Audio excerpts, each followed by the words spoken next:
Subscribe to our channel and press the bell icon to never miss an update.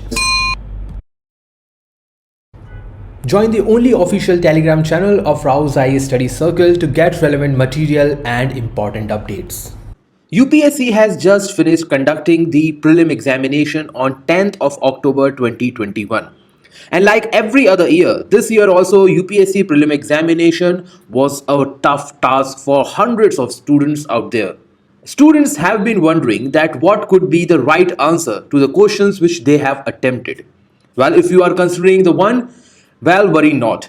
Rao's IAS has brought an initiative to discuss each and every question of UPSC Prelims Examination 2021 with thorough discussion. This discussion was conducted on the evening of 10th of October 2021 and is available free for each and every UPSC aspirant to watch and clear out their doubts.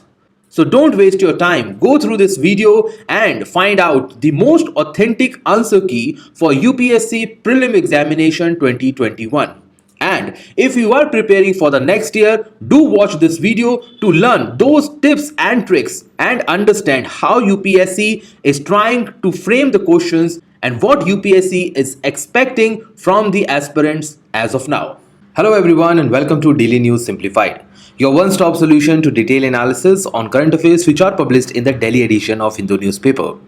Articles dated 11th of October are listed on your screen and the timestamping for these articles is already given in the description box. So let us begin with the first article itself. So if you are reading the newspaper currently, you must have seen that China is going through the energy crisis because of the sudden rise in the demand. The same apprehension was raised recently in India too, because India is also going through the demand and supply deficit as far as coal is concerned. Because of this concern, now what government has done, they have provided an assurity to the nation that India is not short of coal supplies. And if there is a small lag, that will be catched up very soon. So, with the same objective, what we have done is that we have taken 3 articles published in 3 different pages today. We have combined these articles under the same heading. The first one was published on page 1, then we have article on page 7 and the last one was on page 10. The basic context of all these articles is nothing but that central government has assured states as well as the power producer that coal supply is sufficient to meet the current thermal needs in India. Now, going by the UPSC syllabus and the past year papers, you will understand one more important thing. That from the prelims perspective, coal is important for your geography perspective, for your economic perspective, as well as the economic development. It is also important for the questions related to the thermal power, the trend and the data related to the thermal power. For mains perspective, coal power is important for your general studies paper 3 under infrastructure and energy. So given this criteria, we will understand these 3 articles from the perspective of mains. However, in between the mains discussion, we will also look some of the facts which can help you in the prelim examination also. So the content of this article will include the basic details about the article, important data set about India on coal sector as well as the power sector. We will look into the power needs of India, coal power status in India, issues with the power sector, issues with the coal sector and some of the possible way forward. And after this entire discussion, we will look into a practice question such as this. And we will try to solve this question as much as possible. So let's start a discussion on what is this article is all about. Well, Coal Ministry and Coal India. Well, Coal India is the largest public sector undertaking in the field of coal and enjoyed monopoly for over 40 years. Both of them have promised that there is ample coal available to meet the current demand by the power plants. It simply means that India is nowhere close to the power crisis according to the government, and this China-like problem will not arise in India. As per the government, the current requirement for daily coal is 18.5 lakh ton. However, the supply is only 17.5 lakh ton. It simply means that per day, India is deficit by 1 lakh ton of coal supply. Now, going by this data provided by the government, it is clear that India has deficiency. Then why government is saying that they have plenty of coal? Because we are also importing coal from outside. The rest or the deficit is imported by the government in order to meet the energy needs. The basic reason behind the current deficit of coal is the monsoon rainfall, because most of the open cast mines in the country are under the water logging. The second reason being that there is a sudden rise in the energy needs or the demand of the energy in the country because of the revival in the post pandemic era. As far as some basic data is concerned, while center is producing 25% of the coal power, states are actually producing more than the center just by 1%. And the majority of the coal power produced in India is from the private sector. So this is one of your important prelim pointer. As far as coal is concerned, so coal makes up 52% of the energy requirement in the country. 6.5% of the power comes from gas, 12% from the hydro, including both major and minor, and the last one, that is wind, solar, and other, include your 26%. This data is provided under the PIB or Press Information Bureau and also by Ministry of Power. Well, there was an important term which was mentioned in the article, and because prelim examination is also targeting some of the keywords in the newspaper, we should know what is load shedding.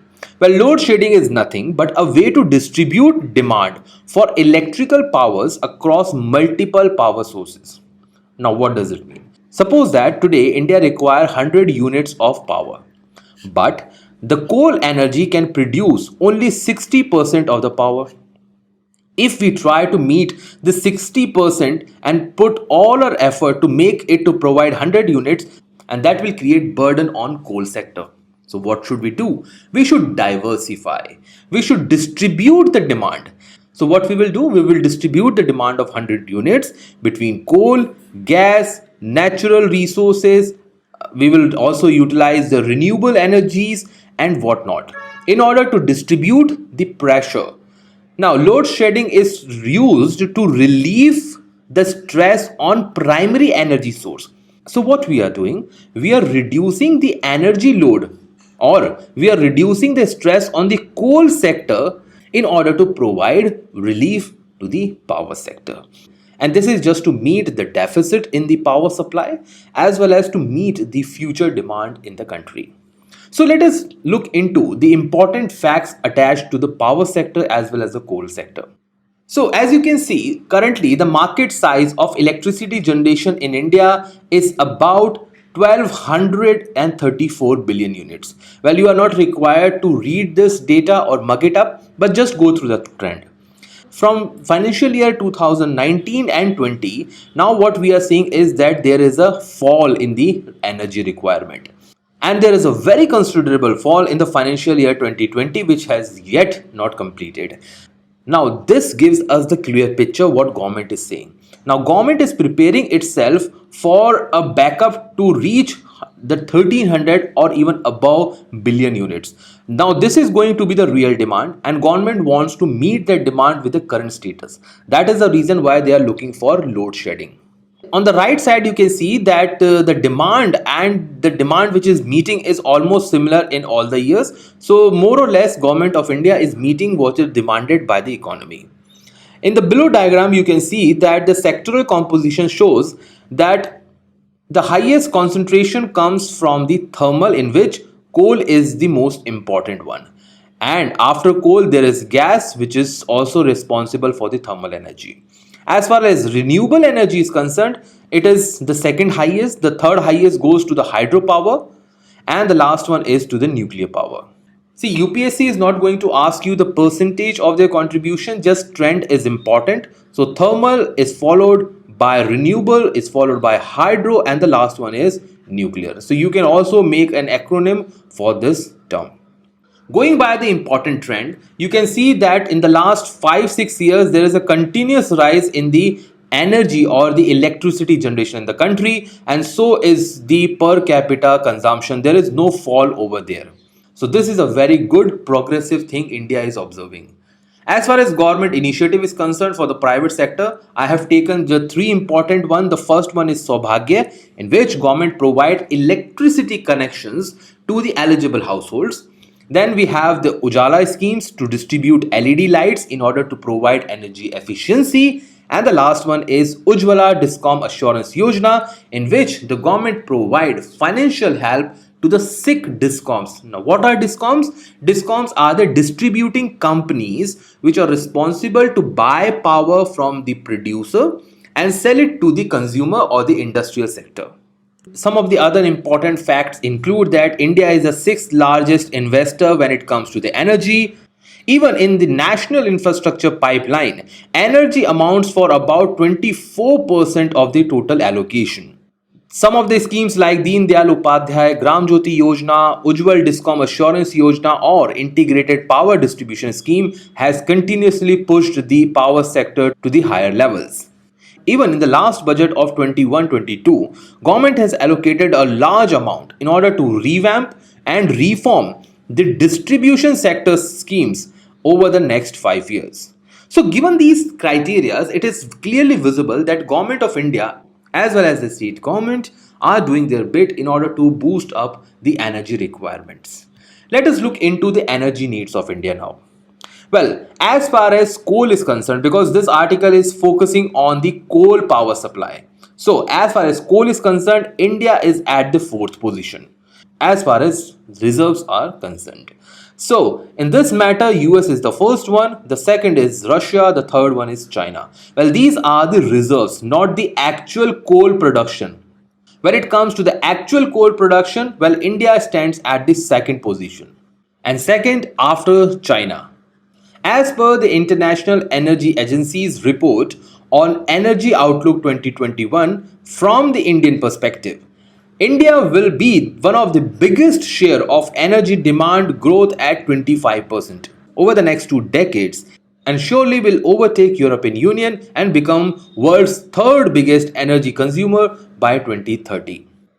This rising demand will also make India to rely more on the fossil fuel imports as its domestic oil and gas production has been stagnant. This is important observation made by this report. Well, India's per capita car consumption is going to be five-fold, that is 5 times or 500% increase.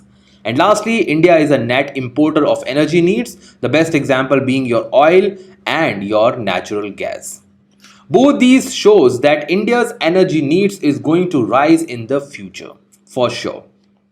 Now, given this rise, let us look into what are the important issues faced by the coal sector in the country. Well, the first one is delayed environmental and forest clearance. So, file remain under the red tapeism for years and the allocation of the mines does not turn into the reality. There are problems of land acquisitions. There is a lack of adequate technology to take out the coal from the deeper ends. We have the issue of allocation process by arbitrary, discretionary and non-transparent manner. And this was one of the reasons which led to the coal gate scam. Then we have the no consideration of merit. So as of now, because now we are going towards the denationalization or even the privatization. But previously there was the issue of monopoly. Private sector, irrespective of how efficient they were not allowed in the coal mining. So this was the reason why there was no consideration of merit.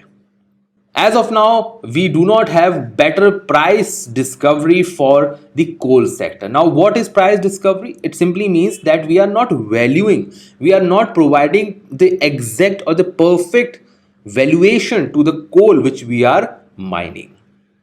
We have long drawn monopolistic sector, the example being Coal India Limited, which enjoyed over 40 years of monopoly. We also have the issue of low productivity. Well, India is just producing 1/8 of the coal per man or the per worker than what Australia is actually producing. So if one person in Australia, let's say, mine about 80 kgs of coal per day, in India it is just 10 kg. This is the reason why we have low productivity. We have high operational cost and as well as the maintenance cost because of the strict regulatory issues. This also includes your labor regulatory regime. Then lastly, we have the state pollution control boards are ineffective at controlling and enforcing of the compliance. And this is one of the reason why normally the coal producers faces the issue of over governance and over regulation, and they do not find it efficient to run a business as far as coal mining and energy production is concerned. We will also look into some of the issues faced by the power sector. The first one is the fuel security concerns. India, unfortunately, does not have high energy locations in the country. We have oil, we have gas, but they are not efficiently mined in order to meet the fuel security in the country. Still, we are importing over 80% of our needs. We have the issue of transmission and distribution losses. This is actually the highest possible concern for the distributing company. There is a loss of energy between 10 to 15% when it is transferred from one place to the other. Then comes the issue of financial health of discoms. Well, most of the distributing companies are facing the financial health. Now, why this is a concern? This is a concern because of over cross subsidization. Now, for those who do not understand this, it simply means that a farmer is paying 2 rupees a unit. On the other hand, industry is paying 12 rupees a unit. However, the real price is only, let's say, 8 rupees a unit for electricity. So this is what farmer is paying, this is the real price, and this is the industrial price. Now, why government is doing that? Why distributing companies are doing this? Because whatever loss they are making at the farmer front is being compensated by the profit they are making at the industry. And this is what is known as cross subsidization. But we are going through the issue of over cross subsidization, and that has led to the financial poor health of the state discoms. Then we have the issue of coordinations. There are private companies which are producing the energy. There are public discoms, and finally there are consumers who are looking for cheaper prices. Well, the issue is the policy parameters at these three fronts are not aligned to each other. And this is the reason why the demand of the consumer is not being met by the discom companies, and the demand of the discom companies is not met by the private sector. Then we have the interstate dispute that why should energy or why should power generated, let's say in Rajasthan, should transfer to Uttar Pradesh. We have policy paralysis because as of now, India has not been through a good energy policy or power sector policy for better coordination. The sector also go through the under procurement power by the private sector. This is because of the renewable purchase agreements. Now the discoms and the private sector already go into an agreement for, let's say, 5 years in the future. But there are new players which are coming into the sector and they produce more energy, but they do not have agreement with the state discoms. So where will these new producers who are producing the energy will go? This is the reason why the excess production of energy is going at a very minimum prices, leading to the loss of a private sector, ultimately leading to the issue of non-performing asset in the energy sector. And lastly, we have the issue of aging power plants and the transmission network. There are some power plants in India running in the coal field which are as old as 40 years. Now you can imagine the kind of efficiency they must be having. The efficiency would be the least possible at a global level. So all these issues require a serious attention as of now. Let us look into what is the possible way forward we have for the coal sector and the power sector. The first one is fuel reforms. We are already having the HALP or hydrocarbon exploration and licensing policy. However, this could not meet the expectations it was created for. Still, India is importing 80% of its oil needs. So we need more private sector participation with excessive competitive activities. Then we require balanced regulatory intervention. Let the private sector produce energy, let them find the buyers, maybe the private sector or the public sector, and in fact, state government should take their step back from buying the power from the private sector. Let the consumers, let a single household or maybe a single industry go with an agreement with the private sector and buy the energy. Let's say Tata Power is trying to open a coal power plant in, let's say, Jharkhand. Now, They do not want to sell their energy to, let's say, discoms. So what they do, they come with an agreement with the consumers of a particular city, let's say Jamshedpur. Now these consumers of Jharkhand will pay directly to Tata at the prices which Tata finds to be eligible and efficient enough to run the power plant in the longer term. So these kind of regulatory interventions are required from the part of government. We also require increased financing facility for energy sector. Why? Because as of now, the financial sector is going through the non-performing asset crisis. We require more of public-private partnership because public sector brings welfare approach and private sector brings competitive approach.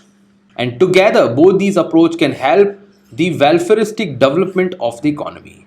We require better taxation policies because competitive taxation will definitely promote the private sector participation. We require cooperative federalism to remove any kind of hindrances or lack of coordination between the states or between the states in one side and the center on the other. We require merger of the ministries to reduce the workload, reduce the red tapeism, and provide good governance. And lastly, we need to reduce the transmission losses. This could be done through better and efficient transmission models, also generating and producing the energy at a decentralized manner. Because if government is producing energy, let's say in Uttar Pradesh and transferring it to the Jaisalmer in Rajasthan, or producing the energy in, let's say, Kerala and transferring it to the Maharashtra, there will be a large quantity of transmission losses. So this should be avoided. If Maharashtra is looking for energy, let's produce that in Maharashtra itself. Given this discussion in place, now we come to this important question. India's power sector is going through the dismal state in the post-pandemic era. Now you know how it is going through all the issues. Highlight major concerns of the power sector in India. We already have discussed more than 10 such concerns. You can write that with special focus to the coal power. Also provide possible measures to revive this sector. We have already discussed over 8 points, so you can write that. Try to write this answer in 250 words. Get it checked by your peers, friends and others who are preparing for this examination. Now I'll leave you with the important prelims related questions from this article. So read both these questions and you can use the question number to answer in the comment box. Do answer in the comment box. You have entire knowledge related to these questions. It would be very good for me and the Rouse IAS to see you commenting in the comment box answers to this question. Let us now move to the next article for the day.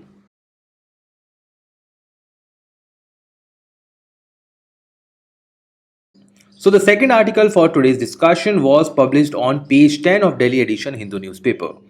Now, as far as this article is concerned, we do not need to go into the context of this article at all. However, there is one important thing which is the NIA, which is important for your UPSC preparation.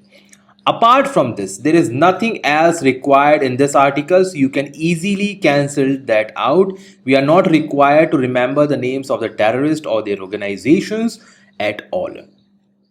When it comes to the relevance of this article, well, from prelims perspective, important organization of the government is important. UPSC can ask questions on that.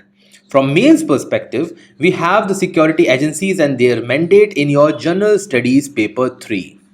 Hence, from that perspective, NIA is important for us. So let us understand the role of NIA from both prelims as well as the mains perspective. NIA or National Investigating Agency was constituted through National Investigating Agency Act 2008. Why? Because there was a consistent rise in the terrorist activity in India. The basic purpose of this agency is as to act as a central counter-terrorism law enforcement agency. Now, what do we learn from this? First thing is that it is a central agency, hence it is not under the order of the state government. Secondly, the basic function is to counter the terrorist activity and the laws which are attached to the terrorist activities and their enforcement. The second thing, which is that this agency will investigate and prosecute offenses which are affecting the sovereignty, security and integrity of India. Well, where do you find these terms together? They are found in the fundamental rights of the Indian Constitution. It also deals with the issues related to the security of the state, friendly relations with the foreign state. See, NIA is not a spy agency. It is not functioning to capture that detailed analysis from the foreign nation. For that, we have research and analysis wing or RAW. As far as internal intelligence is concerned, we have intelligence bureau for that functioning. So do not confuse the functioning of NIA with these two bodies. NIA is totally dedicated towards the terrorist organizations, their activities, their functioning, and measures to reduce that. Recently, the mandate of NIA has been extended to the atomic and the nuclear facilities because now terrorist organization can also target these establishments to create havoc. They are also looking into the matters related to the smuggling of high quality counterfeit Indian currency. See, counterfeit Indian currency is under the NIA because the money which is generated after these activities are going towards the terrorist financing. As per the NIA Amendment Act, which was conducted recently, this act has extended the powers and the jurisdiction of NIA to human trafficking because here also the money is going towards the terrorist financing. So, one way or the other, all these activities are attached to the terrorism. The second one is offensive related to the counter currency. The third one is the prohibited arms. Fourth one is cyber terrorism. And the last one is Explosive Substances Act 1908. So as I said previously, I repeat it again, all these activities are more or less attached or related to the terrorism activity in and outside India. As far as mandate of NIA is concerned, because this is important for your means examination, well, the agency takes up the investigation of the cases in its independent power. It is not functioning under the control of any central or the state government. After the investigation, the cases of this agency are put up for the special court. They are not going to the high courts or the Supreme Court. So this is an important learning for you guys. The prosecution of the accused is undertaken under the Act of Unlawful Activities Prevention Act 1967. Well, this act has remained controversial, especially with the case of Jammu and Kashmir and your northeastern states. So basically, this is the act from where the mandate of this organization comes. However, for certain other offenses, it can also take the sanctions from the central government. And the most important one, or the most important power given to the NIA, which also remains a controversy as far as central state relation is concerned, is that NIA is not required to take the permission of the state before conducting any terror related crime investigation. This is the case of concern as far as Central Bureau of Investigation is concerned. Because CBI requires prior permission from the state government to conduct an investigation. However, NIA does not have that kind of obligation. So given this basic discussion, let us look into the important question attached to this article. So read this question carefully and answer in the comment box. Let us now move to the next article for the day.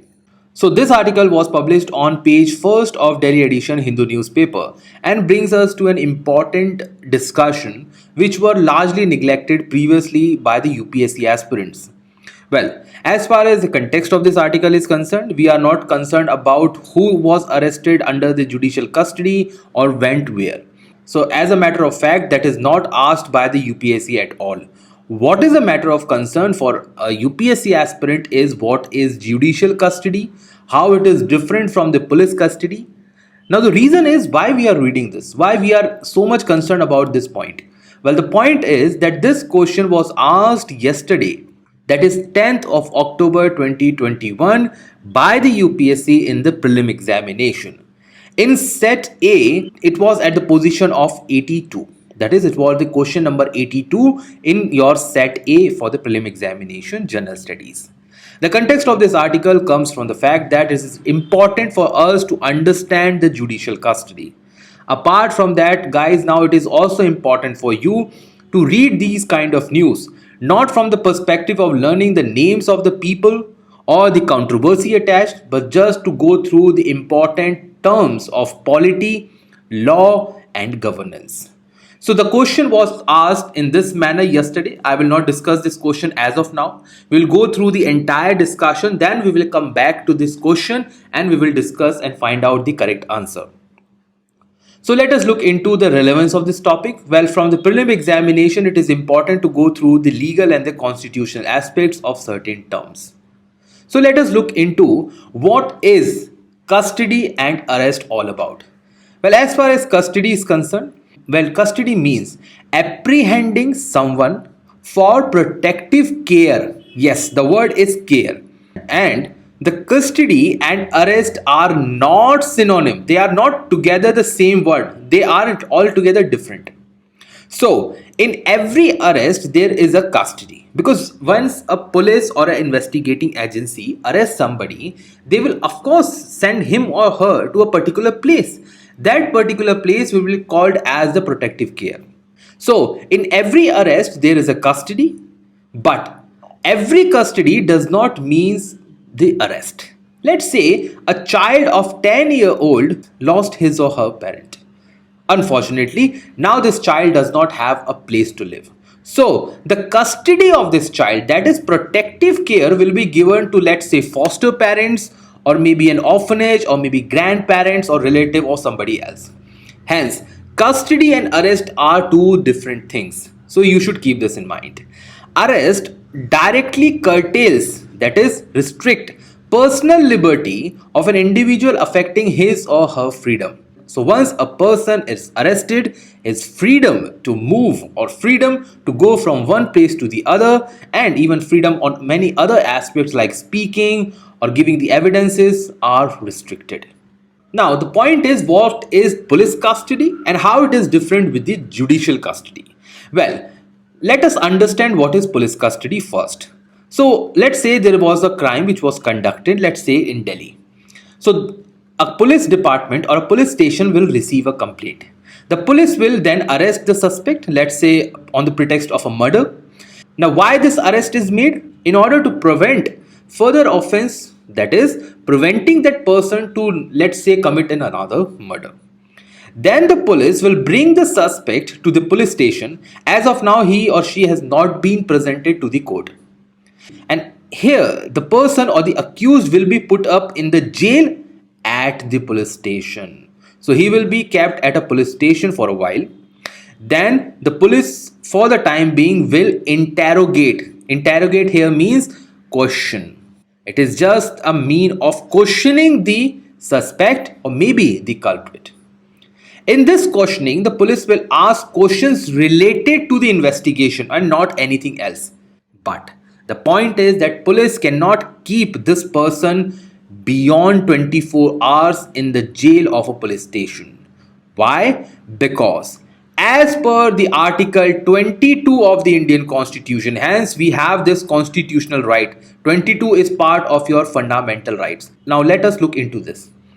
Now police, which is already holding the police custody of that accused, will produce the suspect before the appropriate judge within 24 hours, and these 24 hours exclude the time of the necessary journey.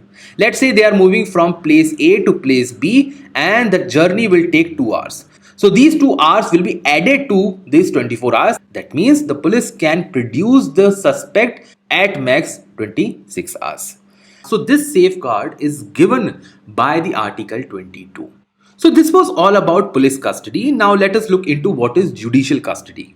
So let us understand the basic difference between police custody and the judicial custody. Well, police custody means that the police will have the physical custody of the accused, while judicial custody means that the accused is in the custody of the concerned magistrate. See, the term is magistrate, not the court. So magistrate will have the custody of that person. So magistrate will become the protective care for the suspect. Let's say, let us assume that the police wants to arrest a person and beat him down. That was seen recently in the state of Tamil Nadu, where two people, father and son, were killed in the police custody. In order to avoid that custodial death and unwanted arrest, most of the people prefer to go for judicial custody. You must have seen this in most of the movies where a lawyer comes before the police station and talks about the judicial custody of a person. Why? We will look that very shortly. In police custody, the accused or the suspect is locked inside the police station, while in judicial custody, the accused is sent to the jail. It could be a central jail also, on the order of the judicial magistrate, the same magistrate who has kept the protective care. Once the accused is presented before the judicial magistrate, the magistrate can take the following initiative: release him or her on bail.